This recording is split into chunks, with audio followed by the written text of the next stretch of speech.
Hi, Sam Tober, Sound of Joy Music Services, and I'm answering another viewer request. Not a particular song, but the question more or less dealt with how do I come up with my chord voicing when I'm playing?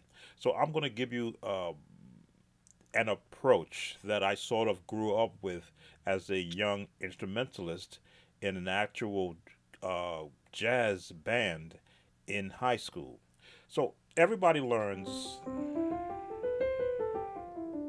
the scale as their beginning introduction into music. But what they don't learn is chords. Now, of course, they'll give you this as another opening for learning the chord or the beginning of the chord language. But because I was as an actual instrumentalist, I only had one note to play, but it wasn't melody. It was more or less, if it were three-part harmony, I was the middle note in whatever song that we were learning. So I had to hear my part and separate all the other voices. So when I play, I'm doing the same thing. I'm actually listening to where my top is, where my bottom is, and where I would normally be. So I've often said I can hear chords. I can hear major, minor, diminished, sevenths, minor sixes. I hear them because I can recognize their chordal name and what they sound like, and I can associate. Now, it's only when I begin to expand from that do I now lose their their chordal name because there's so many other notes in place. But I will hear their parts. I'll know that's here. Now I know when I do this, that sounds horrible because it's like mashing that all together. But I will hear the way around it, and I'll hear that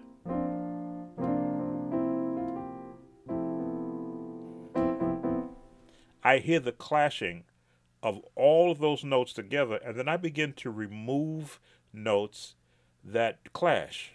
If I were to do this, that sounds horrible. So where am I going to take it off from? Leave the top. Let's remove the ones in the middle. Okay, not too bad. Now let's begin to add. Okay, still okay. Let's add another note. Okay, not too bad. Let's add another one.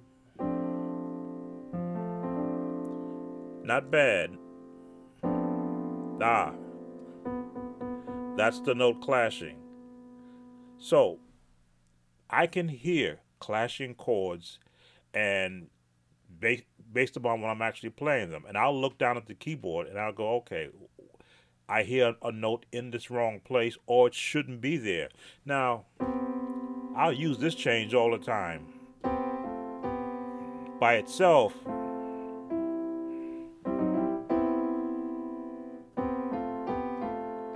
you hear that in a lot of gospel songs. But if you put all this together, it sounds horrible. So again, it's a matter of which notes am I going to remove. Now I do teach. I see other sites now picking that up, but playing the scale in what I call gospel chords.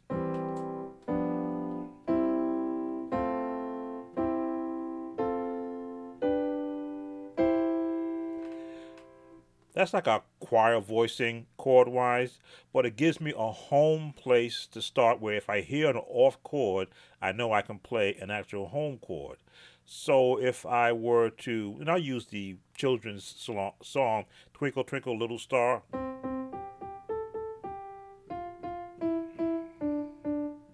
how would I chord that three-part harmony? There's my chord.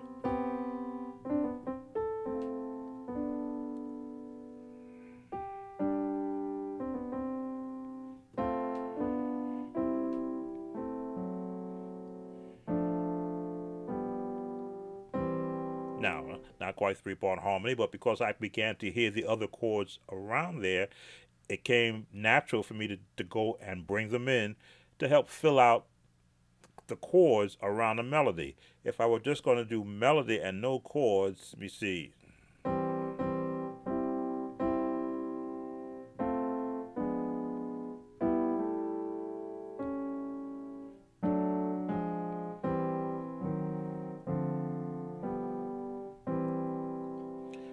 Now, without a melody to support the chords, I'm now finding alternate ways to fill up a gap of space with chords. And if you notice, my hands don't stretch all over the keyboard because I built a muscle memory for what chords I want to hear in that area. Having no music teacher to instruct me the correct way, I had to learn the way that could get out what my head could hear. If I wanted to now extend and add a bass, here we go.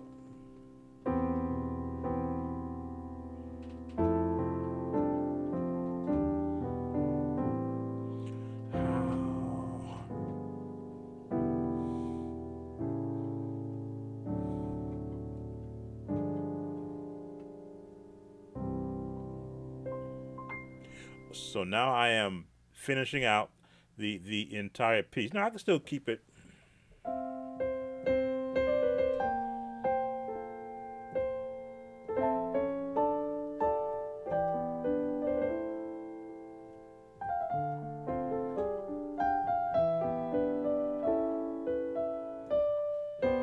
I want to turn it around.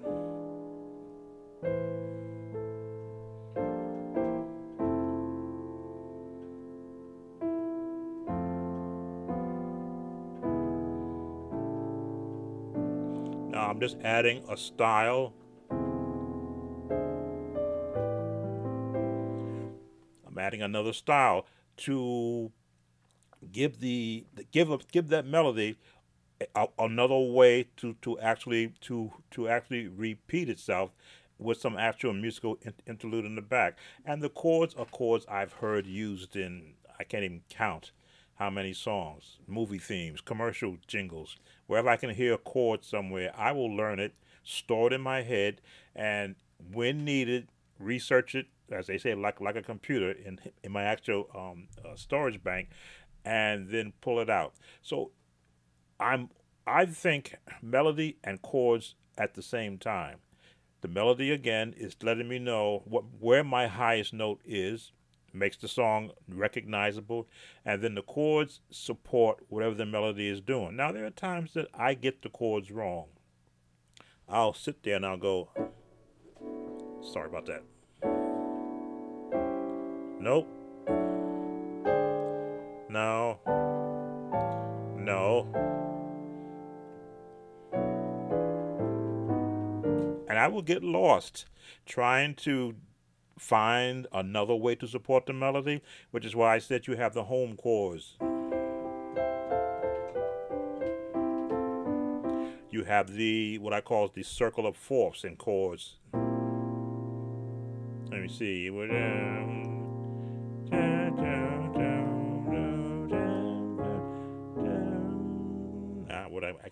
I got lost somewhere. F, B flat, E flat, A flat, D flat, G flat, B, E, A, D, G, C.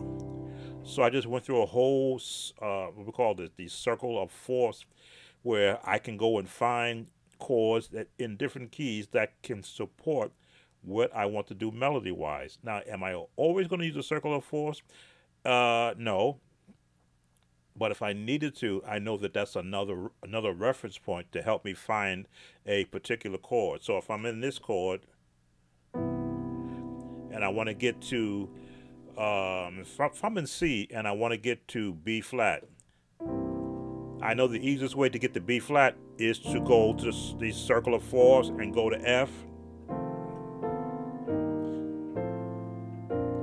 And that's going to take me right to B flat. Shortcut. So, because I learned so many songs, I'll hear the changes that other songs do, and then I'll just borrow from them. If I were to go to the Hezekiah Walker song,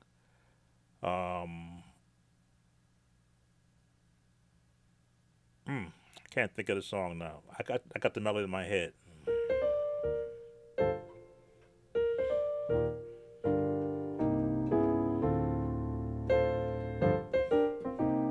Oh, wonderful is your name. Now that I hear those changes in that song, my cycle of fourths come in place.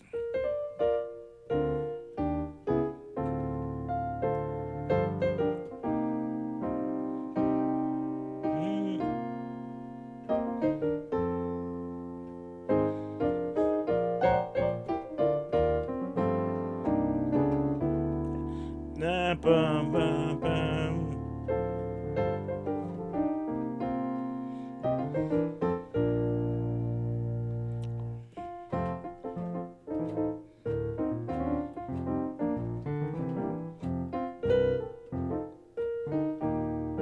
And there goes my fourths. My fourths help me up. Four, 1, 2, 3, 4. Rather 1, 2, 3, and then to my F, which is the 4 on my table. Now it all changes when those songs begin to go outside of the realm of chords. That's when it becomes fun. But then that now just gives me more chords to add.